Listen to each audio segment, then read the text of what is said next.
March 1966। इस दिन कांग्रेस ने मिजोरम में असहाय नागरिकों पर अपनी वायुसेना के माध्यम से हमला करवाया था। दोस्तों, मैं राहुल पांडे। 10 अगस्त को पीएम मोदी ने अविश्वास प्रस्ताव पर जवाब देते हुए बात कही। क्या है इस घटना से जुड़ी हुई पूरी कहानी, हम आपको बताते हैं। 57 साल पहले वायुसेना ने मिजोरम पर आखिर बम क्यों गिराए थे। 5 मार्च 1966, जगह अभी के मिजोरम की राजधानी आइजोल। सुबह 11:30 पर आसमान में 4 लड़ाकू विमान शहर के चारों ओर से घेर लेते हैं और बम बरसाने लगते हैं। ये किसी दुश्मन के देश के नहीं बल्कि भारतीय वायुसेना के विमान थे। उस वक्त मिजोरम असम का हिस्सा था और उसे मिजो हिल्स कहते थे। ये बमबारी 13 मार्च 1966 तक होती है। इस बमबारी को अब 57 साल से ज्यादा का समय हो चुका है। इस कहानी की शुरुआत 6 साल पहले 1960 में हो गई थी। तब मिजो हिल्स असम राज्य का हिस्सा हुआ करता था। इस साल यानी 1960 में असम सरकार ने असमिया भाषा को राज्य की भाषा घोषित कर दिया। यानी जिसे असमिया भाषा नहीं आती उसे सरकारी नौकरी नहीं मिल सकती थी। मिजो लोग इसका विरोध करने लगे। 28 फरवरी 1961 को इसी वजह से मिजो नेशनल फ्रंट यानी MNF बना। इसके नेता लाला डेंगा थे। MNF ने शुरुआत में शांतिपूर्वक धरने से अपनी बात रखी। 1964 में असमिया भाषा लागू होने की वजह से असम रेजिमेंट ने अपने 2nd बटालियन को बर्खास्त कर दिया। इसमें अधिकतर लोग मिजो लोग थे। इससे मिजो इससे मिजो हिल्स के लोगों में नाराजगी बड़ी और शांतिपूर्वक धरना प्रदर्शन करने वाले MNF हिंसा पर उतर आए। इस बीच जो मिजोविस बटालियन से निकाले गए वह MNF में शामिल हो गए। इन्हीं लोगों ने मिलकर मिजो नेशनल आर्मी बनाई। दरअसल उस वक्त पाकिस्तान और चीन ने मिजो उग्रवादियों को भड़काया। बॉर्डर होने के चलते तब के पूर्वी पाकिस्तान और आज के बांग्लादेश से भी मिजो नेशनल आर्मी को हथियार के रूप में मदद मिलने लगी। चीन ने भी साजिश में शामिल रहा और गुप्त तरीके से MNF का समर्थन कर रहा था। सुरक्षा बलों ने शक्ति दिखाई तो मिजो उग्रवादी म्यांमार और पूर्वी पाकिस्तान में छिप गए। उन्होंने 1963 में राजद्रोह के आरोप में लाला डेंगा को गिरफ्तार कर लिया। लाला डेंगा पर मुकदमा चला लेकिन कोर्ट ने उन्हें बरी कर दिया।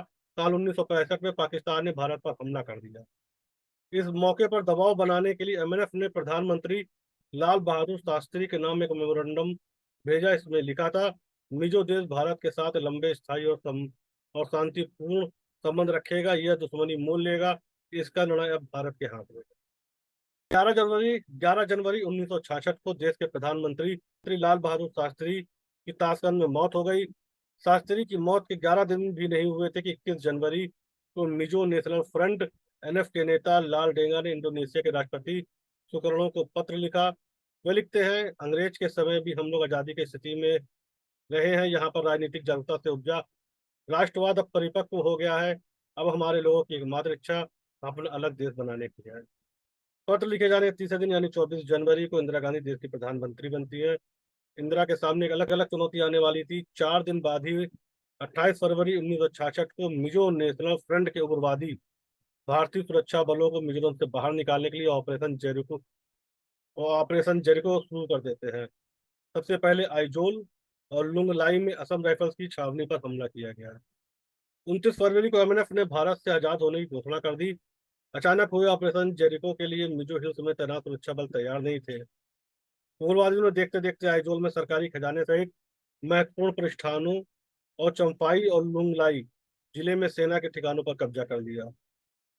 मिजोरम द डैगर ब्रिगेड किताब में निर्मल निवेदन ने लिखते हैं कि MNF उग्रवादियों का मुख्य जत्था असम राइफल के ठिकाने पर लगातार गोलीबारी कर रहा था ताकि बाहर नहीं निकल। एक जत्थे ने सरकारी खजाने पर धावा बोलकर 18 लाख रुपए तक लूट लिए। सीमावर्ती नगर चंफाई में वन असम राइफल के ठिकाने पर आधी रात को हमला इतनी तेजी से हुआ कि जवानों को अपने हथियार लोड करने के और लुंगलाई और आइजोल खबर देने तक की समय नहीं मिला। उग्रवादियों ने सभी हथियार लूट लिए। इसमें 6 light machine gun, 70 राइफलें, 16 Sten gun और ग्रेनेड फायर करने वाले 6 राइफलें थी। एक जूनियर कमीशन अफसर के साथ 85 जवानों को बंधक बना दिया। किसी तरह 2 सैनिकों को भागने में कामयाब हुए। इन दो सैनिकों ने हमले की जानकारी दी। इस बीच टेलीफोन एक्सचेंज को निशाना बनाया गया ताकि आइजोल से भारत के सारे कनेक्शन तोड़ दिए जाए। भारतीय सेना वहां पर हेलीकॉप्टर से सैनिकों को हथियार पहुंचाने की कोशिश कर रही थी, लेकिन एनएफ की ओर से गोलीबारी से मदद नहीं पहुंचा पाई।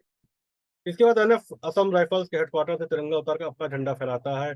उधर दिल्ली में कुछ दिनों पहले प्रधानमंत्री इंदिरा गांधी भी इस घटना से हिल जाती है और सेना को जवाबी कार्रवाई का आदेश दे देती है। 5 मार्च 1966 को वायुसेना के 4 लड़ाकू विमानों को आइजोल में एमएनएफ के उग्रवादियों पर बमबारी की जिम्मेदारी दी गई। इसमें 2 लड़ाकू विमान फ्रांस में बने जैसे ओरागन और 2 ब्रिटिश हंटर विमान थे। जैसे ओरागन को भारत में तूफानी नाम से भी जाना जाता।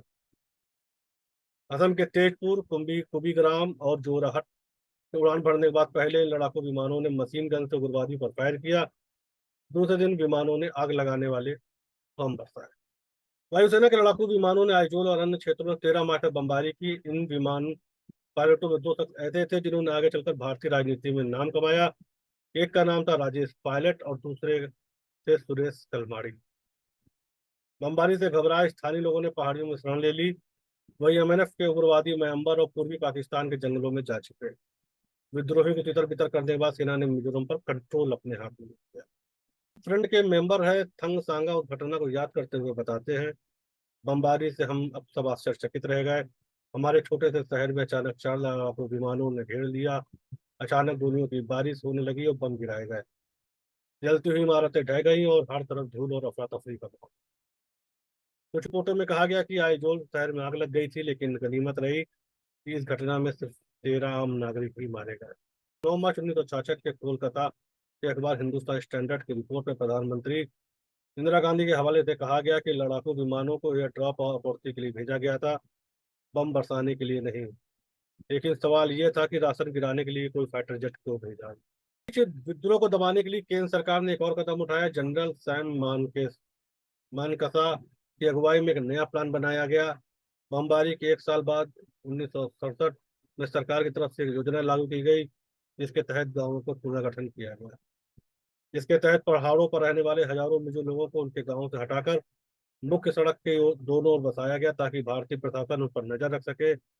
मिजोरम के कुल 766 मिजोरम के कुल 764 गाँव में से 516 गाँव के निवासियों को उनकी जगह से हटाया गया। केवल 138 गाँव को नहीं बदला गया।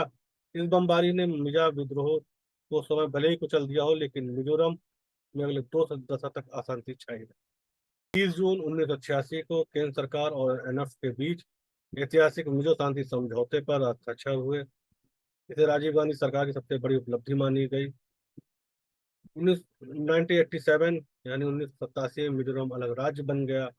इसी साल मिजोरम में पहली बार चुनाव हुए और लाला डेंगा मिजोरम के पहले मुख्यमंत्री बने। ये थी पूरी घटना की जानकारी। ऐसे ही हम आप पड़ताल आपको बताते रहेंगे। चलिए।